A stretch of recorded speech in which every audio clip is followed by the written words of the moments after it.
Welcome, curious minds, to another deep dive. The pace of change in 2025.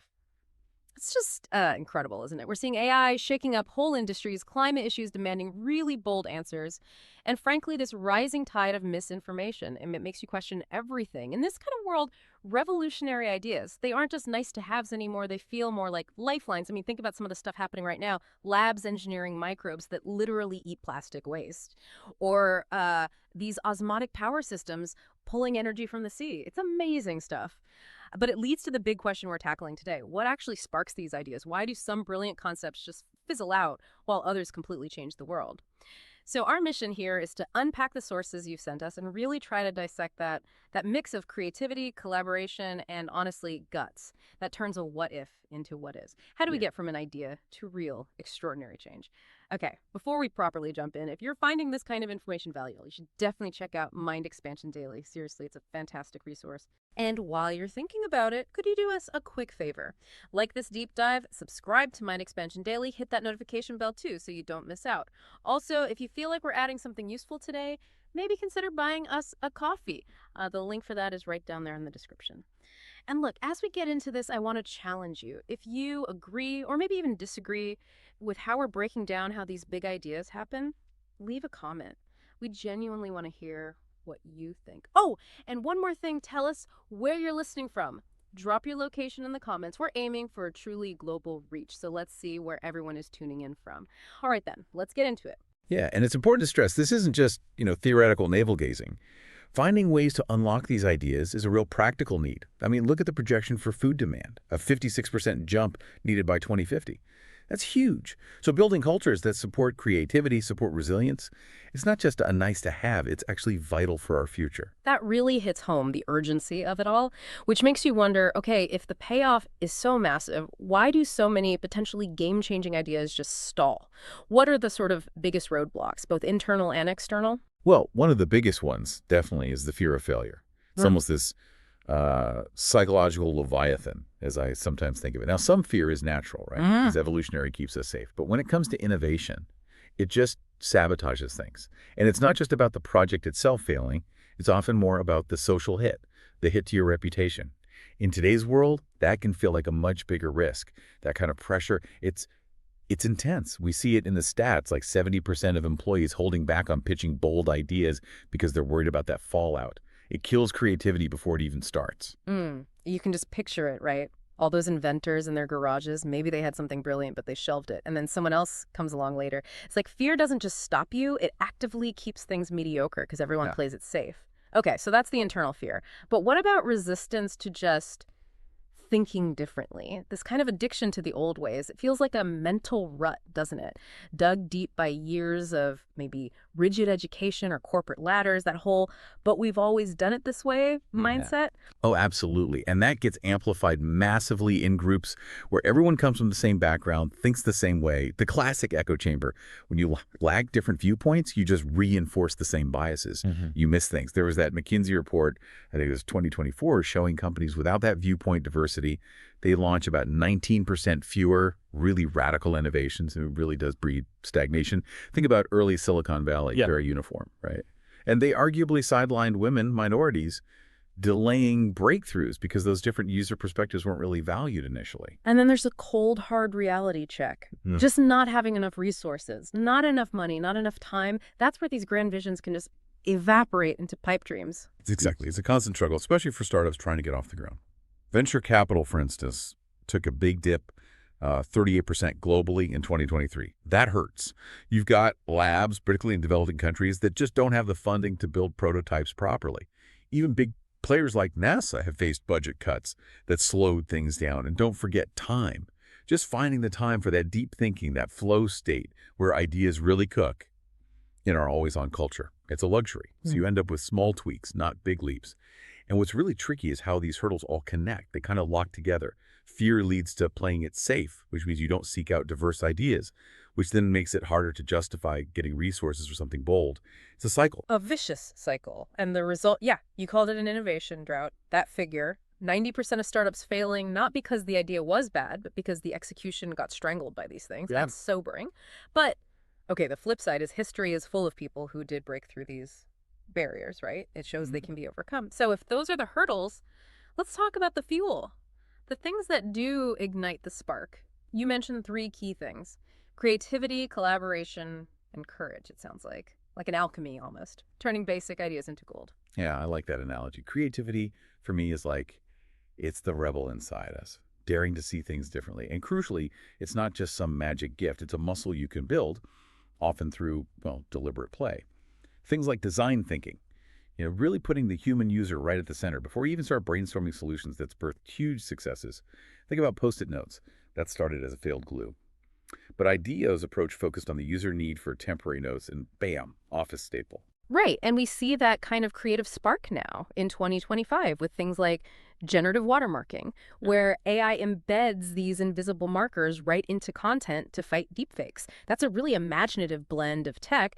And innovators actively nurture this stuff, right? Like those blue sky sessions brainstorming without judgment. HBR found they generate, 40% more novel ideas? Okay, but creativity alone isn't enough. You said no revolution is a solo act. It needs like a jam session. That's collaboration. Precisely. It's about bringing different minds together.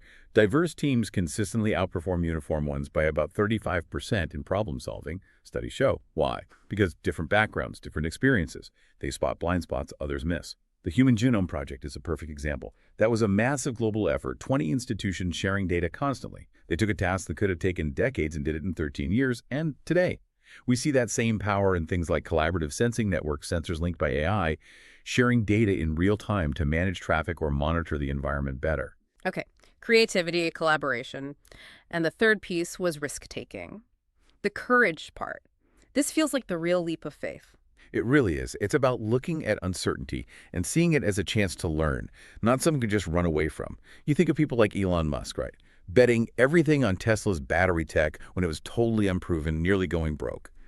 And there are ways to manage that fear, things like pre-mortems, where you actively imagine everything that could go wrong beforehand so you can plan for it. And crucially, creating cultures where intelligent failures are seen as learning opportunities, not career enders. Right now, in 2025, that courage is driving projects like osmotic power using salinity differences for energy. Still faces a lot of skepticism, but they're pushing ahead.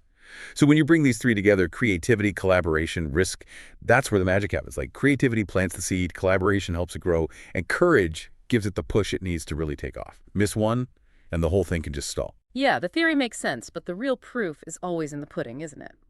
Let's get into some of those real-world examples. This is where it gets really fascinating. Okay, first up, Airbnb. What a story. Starts back in 2007, right? 3 founders, Brian Chesky, Jared Jebbia, Nathan Blanchard-Searchik, totally broke artists, I think. Conference in town, hotels sold out. And they have this wild idea: rent out air mattresses on their floor. You have to imagine the initial reaction. People must have thought they were crazy. Oh, completely. But that was the creative spark, seeing lodging differently peer-to-peer. Right, and then collaboration came in, working with designers to make their website less quirky and more usable. And then the big risk. They realized cheap wasn't enough. They needed quality. So they pivoted to offering experiences, even hiring professional photographers for listings. A huge gamble early on. And they had to hustle, didn't they, selling those custom cereal boxes, Obama O's and Captain McCain's, just to keep the lights on? Incredible resourcefulness. And the persistence. Facing, 7,000 rejections from investors, how do you keep going after that many no's? It comes back to that core belief, doesn't it? Believing in the idea even when everyone else tells you it's wrong. And look at them now. By 2025, 7 million listings. They completely shook up the $4 trillion hospitality industry. The lesson there: be ready to pivot. Sometimes a revolution isn't the straight path you imagined. Okay, amazing story. Now let's jump to something very current. Harvard's plastic-eating microbes. This tackles a huge problem. 8 million tons of plastic choking the oceans every year. Standard recycling just can't cope. Right. And this was a fantastic example of collaboration between chemists and biologists. Yeah. For years, people were wary of engineering microbes, like this fear of unintended consequences. But their creativity led them to engineer Ideonella sakiensis.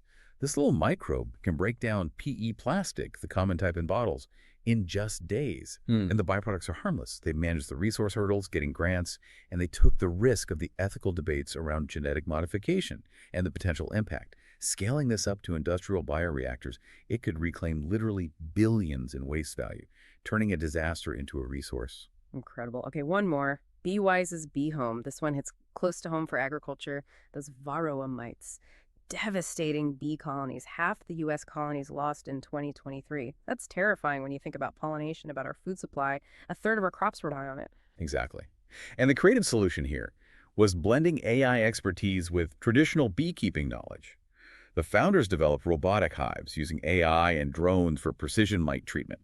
Collaboration with farmers was absolutely essential for testing. They had setbacks, early prototypes overheating in the field, things like that. Classic field trial issues.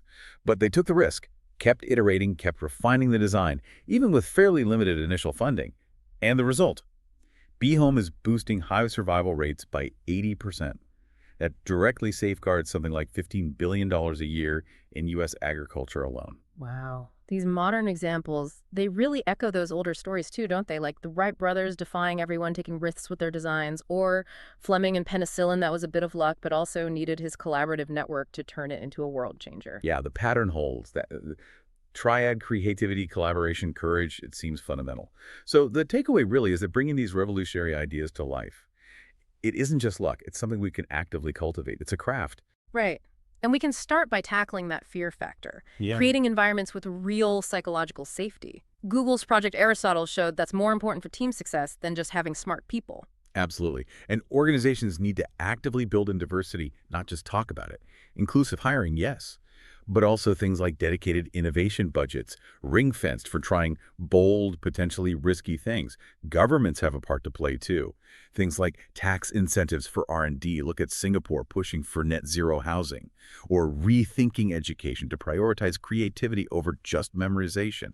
And if you look ahead, even just in 2025, we're already seeing the fruits of this. Engineered living therapeutics using microbes to fight cancer inside the body, satellites tracking methane emissions with pinpoint accuracy. The potential is just staggering. It really is. And there's reason for optimism, too. Those Gallup polls showing 65% of Gen Z wanting innovative workplaces, that suggests a real shift, maybe a coming creativity renaissance.